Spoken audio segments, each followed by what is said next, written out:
ಹೇಗನ್ಸುತ್ತೆ ನಿಮ್ಮ ತಂದೆ ಚುನಾವಣೆವರೆಗೂ ಮತ್ತು ಈ ಚುನಾವಣೆಗೆ ಏನನ್ಸುತ್ತೆ ನಿಮಗೆ? ಅದೇ ಈಗ 2014ನಲ್ಲಿನೂ ಕೂಡ ಫಸ್ಟ್ ಟೈಮ್ ಅವಾಗ ಶ್ರೀ ನರೇಂದ್ರ ಮೋದಿ ಅವರು ಪ್ರಧಾನಮಂತ್ರಿ ಅಭ್ಯರ್ಥಿಯಾಗಿ ಅವಾಗೂ ಕೂಡ ಇದೇ ಥರ ಜನರಲ್ಲಿ ರೆಸ್ಪಾನ್ಸ್ ಇತ್ತು. ಈಗ ಇನ್ನೂ ಹೆಚ್ಚಾಗಿದೆ, ಯಾಕಂದರೆ ಈಗ ಮೊಬೈಲ್ ಮುಖಾಂತರ ಜನರಿಗೆ ಒಂದು ನಿಮಿಷದಲ್ಲಿ ಮೋದಿ ಅವ್ರ ಸಾಧನೆ ಬಗ್ಗೆ ಎಲ್ಲ ಗೊತ್ತಾಗಕತ್ತೈತಿ. ಸೊ ತುಂಬ ಒಳ್ಳೆ ಒಂದು ಅಭಿಪ್ರಾಯ ಇದೆ ಅವ್ರ ಬಗ್ಗೆ. ಅವ್ರು ನಮ್ಮ ಪ್ರಧಾನಮಂತ್ರಿ ಆದರೆ ನಮ್ಮ ದೇಶ ಇನ್ನೂ ಹೆಚ್ಚಿನ ಮಟ್ಟಿಗೆ ಬೆಳಿತೈತಿ ಅಂತ ಇದು ಪ್ರತಿಯೊಬ್ಬರು ಯುವಕರು ಹಿಡಿದು ಇವತ್ತು ದೊಡ್ಡವ್ರು ಇರ್ಬೋದು, ಪ್ರತಿಯೊಬ್ಬರಿಗೂ ಅದ್ರ ಬಗ್ಗೆ ಇವತ್ತು ಮಾಹಿತಿ ಐತಿ.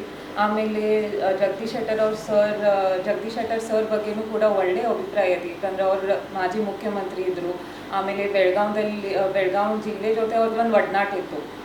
ಅವ್ರು ನಮ್ಮ ತಂದೆಯವ್ರ ಜೊತೆಯಲ್ಲಿ ಭಾರತೀಯ ಜನತಾ ಪಕ್ಷವನ್ನು ಸಂಘಟನೆ ಎಲ್ಲ ಮಾಡಿದರು. ಸೊ ಹಾಗಾಗಿ ಸಾಕಷ್ಟು ಕಾರ್ಯಕರ್ತರಿಗೆ ಅವ್ರ ಪರಿಚಯ ಆಲ್ರೆಡಿ ಇರೋದ್ರಿಂದ ಒಳ್ಳೇದು ಕ್ರಿಯೇಟ್ ಆಗೈತಿ ಅಂತ